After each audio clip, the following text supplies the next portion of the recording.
Richie Saunders was the heart and soul of the BYU men's basketball program during his time in Provo, Utah, and it appears that Kevin Young has a like-for-like replacement inbound via the transfer portal. The good news is for Cougar fans, they're very familiar with this young man's name.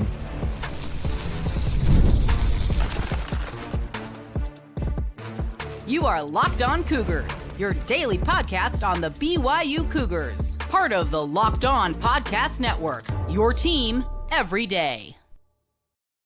What's up, everybody? Welcome into Locked On Cougars. Proud to be part of the #1 sports podcast network, the Locked On Podcast Network. I'm Jake Hatch. Coming up on today's show, Colin Chandler. Yes, he has entered the transfer portal, and all indications are he's Provo bound. And why do I believe he is the next iteration of Richie Saunders? We'll get into that. Then we'll talk about the guys outbound, at least for now, from the BYU basketball program, Rob Wright III, Dominique Diomande, and also Kennard Davis Jr. What does that mean for Kevin Young coming to lose those three, and could the possibility they return also be in play? We'll delve into that. And then we'll finish up today's show on the football front as the BYU football program added a commitment out of Liberty High School in Nevada, and Ezra Saneli. We'll get to all that ahead on today's show, and it's all brought to you by our friends over at FanDuel. Right now, new customers can bet just $5 and get $250 in bonus bets. If your first bet wins, head to FanDuel.com to get started today. All right, so if you missed the news yesterday, Collin Chandler, once upon a time a BYU commit, ultimately went to Kentucky after serving a mission for the Church of Jesus Christ of Latter-day Saints with the coach that he had committed to at BYU in Mark Pope. He spent the last 2 seasons playing for the Wildcats, and at long last, he has entered the NCAA transfer portal. And let me just add to the many reports out there that Collin Chandler, if he's not going to be a BYU Cougar, we've all been played for fools. Every indication are that he is going to be he's Provo bound to play for the program that once upon a time he was committed to. And this is a very, very welcome development for BYU basketball, because Colin Chandler appears to be the next iteration of Richie Saunders. And I'm going to throw up a graphic here, courtesy of Robbie McCombs, who obviously does a great job over at vanquishthefoe.com, covering all things BYU. He threw this up yesterday about Colin Chandler and Richie Saunders in terms of their sophomore statistics, because Colin just finished his sophomore year in Lexington. And let's just put it this way. Look at the statistics here. If you're watching this on YouTube, I'll break it down for those of you in the audio format. As a sophomore, Richie averaged 9.6 points per game, 4.1 rebounds, 1.1 assists, and shot 36% from three. Colin Chandler just recently finished his sophomore year, averaging 9.7 points, 2.8 rebounds, 2.3 assists, and shot 41% from three, and was considered far and away Kentucky's most consistent and most lethal long-range shooter. Well, as Robbie points out, Kevin Young came Richie's junior year, and all Richie Saunders did was become the Big 12's most improved player and a first-team All-Big 12 honoree.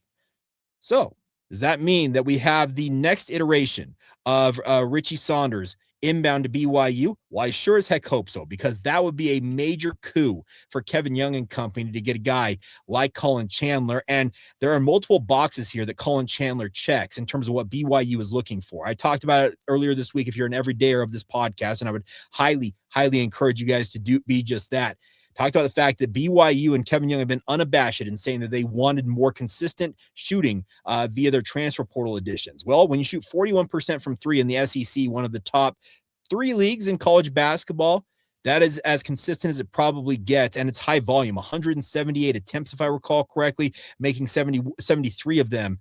That is, that's the production. That's the whatever you want to call it. That is what you want to see in terms of adding top-notch shooting to the BYU roster. And that is why I think this is a home run addition for Kevin Young and company. And it's awesome to see a young man from Farmington High School, a former Mr. Basketball in the state of Utah, a legit 4 or 5-star prospect wherever you looked in those recruiting services when he's coming out of high school, who has gone to the SEC, has proven himself, starting 30-plus games this past year for Mark Pope in Kentucky.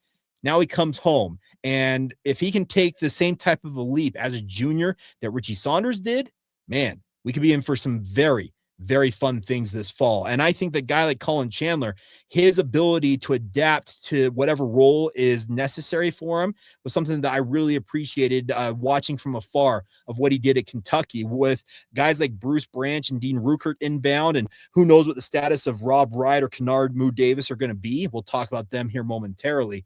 But I think that Colin Chandler can fit whatever role for BYU they need him to fill. But the one thing that he absolutely knocks out of the park is he is an LDS guy who's going to represent the BYU brand. And I'm not saying that other players don't do this, but he's a return missionary. He plays at an extremely high level. He's a top shelf athlete and has an NBA type pedigree in him because he has got every skill set. And if he continues to hone it, that could land him playing at the professional level in a couple of years' time. And the nice part is if he picks BYU and he succeeds here, yeah, what we saw from Richie Saunders, the leap he took from going from being what John Rothstein once upon a time called the ultimate glue guy, the sixth man of sixth men in college basketball, to becoming a first-team All-Big 12 honoree and the most improved player in one of the toughest basketball leagues in the country. And we all saw it with our own eyes, how Richie did that junior campaign.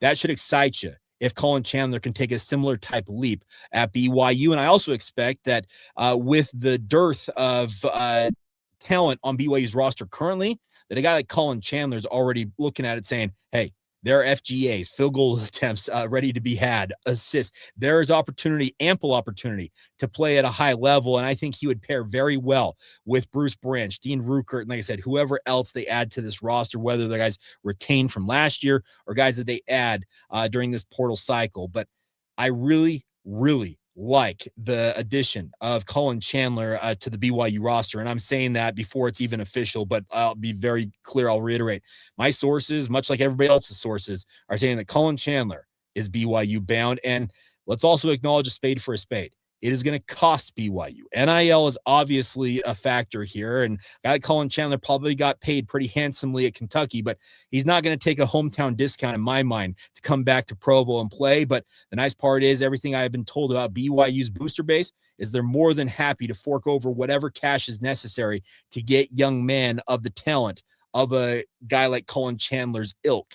And that is an exciting prospect because I really think this is the type of addition to BYU's roster that builds character. It builds culture. It is a guy that understands what BYU is all about. He has proven himself at the highest levels of college basketball already. And I think he is ready to step right in and kind of just flourish in the Marriott Center. And it's crazy to think that 3 or 4 years ago, we were all dreaming of seeing him playing for BYU. And now it's a reality because at one point it felt like it was a pipe dream because trust me, I have been addressing rumors that, hey, is Colin Chandler going to enter the transfer portal for the last 2 years solid since he returned home from his mission for the Church of Jesus Christ of Latter-day Saints. And my thought always was, hey, if he does it, yeah, BYU would probably be a very attractive option to him. And finally, it is come home to roost. All right, so BYU has 3 more players that entered the transfer portal in addition to Xavier Staten, who we discussed yesterday on the podcast, and 2 of them were full-time starters this past year for the BYU basketball program. The other, I thought, had a very strong finish to the season. What is the concern level that BYU is facing a mass exodus of talent out of the program? Well, let's just put it this way. They're no different than anybody else. Today's show brought to you by FanDuel. The NBA playoffs are on the way where every possession matters, every matchup is magnified, and every game can swing a series. And right now, FanDuel is giving new customers a great way to get in on all that action. The best part about it, you can bet just $5 and get $250 in bonus bets if your first bet wins. Bet $5, $250 added to your account, just like that. App makes it super easy to follow the action with player stats, trends, and matchups all in one place. And during the playoff, that extra insight helps you really look at stars, role players, and key moments that you can capitalize on. It just makes the entire playoff experience that much more engaging from start to finish. The best part is you can bet on the favorites, whether you believe that Boston is now a wagon coming out of the East. You think Oklahoma City is going to roll to their second straight NBA title. You think that Nikola Jokic or Shai Gilgeous-Alexander should be the MVP if they can reach that 65-game plateau. All of that available to you now via our friends over at FanDuel. Head to FanDuel.com to get started today. It's all courtesy of FanDuel, where you can play your game. If you have not signed up for the Locked On Cougars Everydayer Club, get access to audio ad-free episodes, access to our Discord server. You can buy Locked On merch, which is exclusive, I think, to our Everydayer Club members. Go to lockedoncougars.supercast.com. By the way, those are just a handful of the different perks that are available as a member of the Locked On Cougars Everydayer Club. But lockedoncougars.supercast.com is where you need to go. Click the link in the show notes below as well if you want to do it that way. But join us today. Be a member of the Locked On Cougars Everydayer Club. Support this show because as it says, you're an everydayer. You're here and you want to be a bigger part of the show. That is your way to do just that. All right. So the BYU basketball program has got guys leaving the program via the transfer rule. Everybody panic. Not really. I'm actually not all that panicked because I'm going to throw up another graphic here, courtesy of Jeff Goodman, who's a great job with the field of 68. And this is why I am not all that flummoxed by guys like Rob Wright, Kennard Davis, and or Dominique Diomande leaving the BYU basketball program because, simply put, they're just doing what everybody else is doing. Look at this right here, for example. I threw this up on YouTube, but it says here, and this came out yesterday evening at 5:13 Mountain Time, so this has obviously changed, but Jeff Goodman said now 1,850 D1 players have entered the portal this season. Total scholarship players roughly about 5,000 across Division I college basketball. It's 360 plus programs. Total players out of eligibility is about between 1,300 and 1,500. He said the 1,850 players in the portal are obviously there, and there's about 100 walk-ons. As he points out, the percentage of scholarship players in the portal, and this was yesterday evening, it's probably changed since then because portal window is still wide open, 49%. Half, folks, half of the players in college basketball are elsewhere, are looking elsewhere, and have left their college basketball programs. So if you think that BYU's got a mass exodus of talent or Kevin Young is getting it wrong, you know what? Join the choir that's singing for every program across college basketball right now. I'm not trying to denigrate anybody, but here's the simple fact of what the transfer portal is all about. Money. Yes, money, cash, money. That is what is driving all of this. And it's sad to say it, but that is what this is. And I would say, okay, there might be the off 1 to maybe as high as 5% that it's for other reasons. But I'm telling you, everybody is in this game when it comes to the transfer portal as it stands right now because they're trying to cash in on money wherever they can find it, whether that's the players trying to get a bigger payday. Rob Wright reportedly spurned a contract. He had signed a contract with Baylor to come to BYU reportedly for somewhere around $3 million last year. Well, I can only assume the fact that he is an all Big 12 honoree this season for the BYU Cougars. He is looking for a bigger payday beyond if it was $3 million. Is he looking for $4 or $5 million? And as Jack Goodman points out, point guards right now are worth between $3 and $4 million.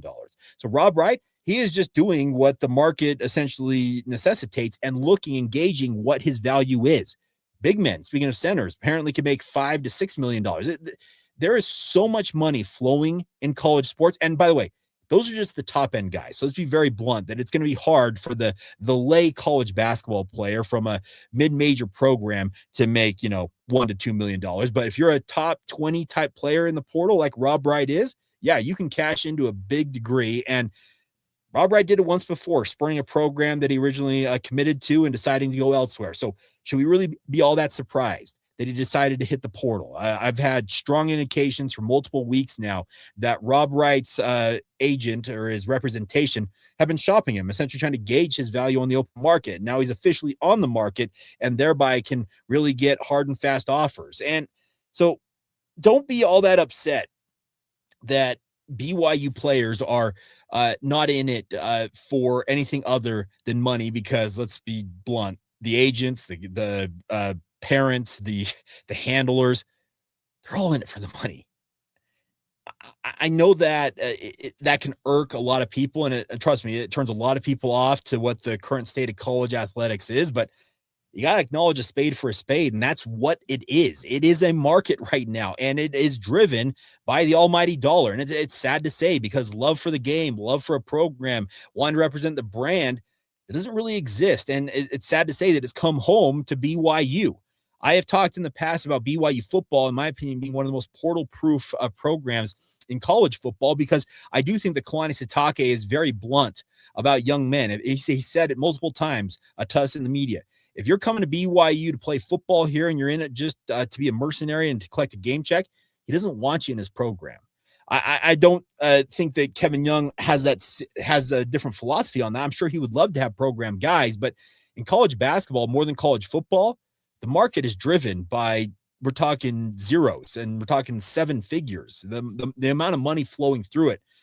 If I was lucky enough to have a young man that I was representing or had a son or a family member who was capable of cashing in on this, I'd be hard pressed to tell them, hey, no, stick by the program you've been playing for. And I'm sure some of you are going to be like, how could you say that, Jake? Well, this is life-changing money, folks. This is the type of money that can make you a millionaire overnight. It can create generational type wealth if managed properly. And who's to say that, you should pass on that? Every one of us, yours truly included, if given a bigger opportunity at another platform, another job, whatever you might, and said, hey, I'm willing to pay you this much and it's double or triple what you're making right now. How many of you are going to say, you know what? No, I love where I'm at. Handful of you might do that, but the vast majority, I'm going to include myself in this conversation, say, you're willing to pay that much? When do I start? It's kind of what it is with college basketball, and it's sad to say. And you hope that a guy like Rob Wright or Moo Davis or Dominique Diomande, they go out on the open market. They find out what they're worth. They have their representation gauge the market value. They turn around and talk to BYU and say, hey, this is what we're worth. Are you willing to pay that much? And if BYU deems them worthy of that amount of money, hey, all's well. And they end up playing for BYU once again and representing Brigham Young University on the basketball court. I don't harbor any ill will towards any young man in the circumstance. And in so many different ways, I actually completely support what they're trying to do, because there is so much opportunity out there. And whether it is to find a bigger role for yourself, or like I said, just to cash in on your ability to play basketball, whether you believe you have an NBA or professional future or not, it's a finite period, whether you go pro or not, to make money playing the game that you love. And like I said, I'd be hard pressed to tell anybody within my sphere of influence, hey, you know what? Screw that. Go play for this program who's willing to pay you maybe half of what you're apparently worth. And I'm not saying that people are poor by any means in professional sports. I work with a guy in Patrick Kinahan at the KSL Sports Zone who has he's got just a legendary phrase. There are no losers in professional sports. And we're seeing more of a professionalized model in all of college sports right now, particularly when it comes to college basketball. And yes, BYU has got boosters who are willing to pay in the millions, with a plural, 10 plus, 15, whatever you reportedly want to believe that BYU is capable of footing the bill NIL wise for. BYU's got it. And guess what? That is going to continue to let them bring in top shelf talent like a Bruce Branch, like a Dean Ruckert, like Colin Chandler. And it could ultimately help them retain Rob Wright, Kennard Davis, Dominique Diomande, or literally anybody else who may enter the transfer portal from the time I record this podcast until the portal closes in, I think, 12 days time, 11 days time. It is a wild, wild ride. And I said it earlier this week, for those of you who are everydayers, get ready for this. This is called madness. It is portal madness. And as Jeff Goodman points out, half of scholarship players in college basketball that have eligibility remaining have entered the portal. Yeah, this is nuts. But you know what? Here's what you got to work your way through if you're Kevin Young and company. And I don't fault any of the BYU players from last year's roster for looking at their options, because quite literally, 1 and 2 of their compatriots in college basketball are doing the exact same thing. All right, we'll finish up today's show on the football front. Big commitment yesterday, the second of the 2027 recruiting cycle. And could this young man be the next LJ Martin? Well, it's pretty big shoes to fill there, but who is Ezra Saneli? We'll introduce you to him next. I'm Clea Butler, host of Locked On Women's Basketball, and this is Mazda's Women's Basketball Snapshot, celebrating the work no highlight reel can ever capture. UCLA made history by winning its first NCAA Women's Basketball National Championship, dominating South Carolina 79-51. The Bruins controlled the game from start to finish with elite defense and balanced scoring, finishing the season 37-1. Star center Lauren Betts was named Most Outstanding Player, leading a team effort that capped a 31-game winning streak. Under head coach Corey Close, UCLA secured a landmark title that has been decades in the making. These moments are earned off the clock, those long before the lights ever come on. The sweat, the fakes, the doubt, the scrapes. I'm coming back for more every time. Mazda puts that same drive into every detail. Wins define the moment. Putting in the work, that defines you. There's more to a Mazda because there's more to you. Thank you once again for making Locked On Cougars your first listen of the day. We're very proud to be part of the Locked On Podcast Network. Of course, the motto is your team every day. And as always, please subscribe, rate, review, share the show with your family and friends, and continue to help us build this audience. We are off to just a torrid pace in 2026 and appreciate all of your guys' support. We just finished Q1, and I will be very clear. We've been doing this for almost 8 years on this podcast. It is far and away our most successful start to any year so far. So thank you to all of you for your ongoing support.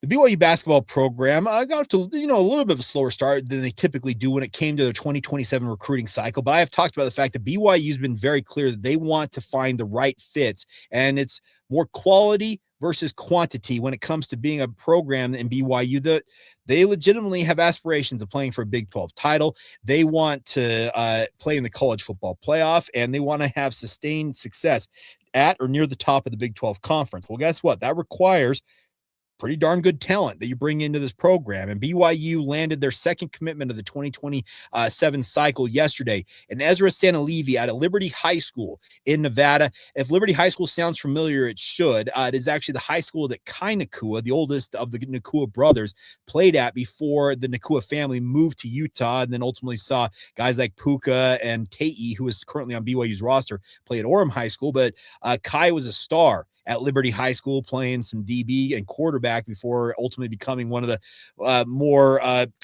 revered safeties in recent memory in BYU football. And obviously the Nakua name is synonymous with greatness. Well, the next stud coming out of Liberty High School for BYU is Ezra Saneli, it appears, and he's a 3-star prospect out of Liberty, has had back-to-back seasons of about 800 yards rushing the past 2 years. And I'm going to throw this up here so you guys can watch his highlight reel as we're discussing this.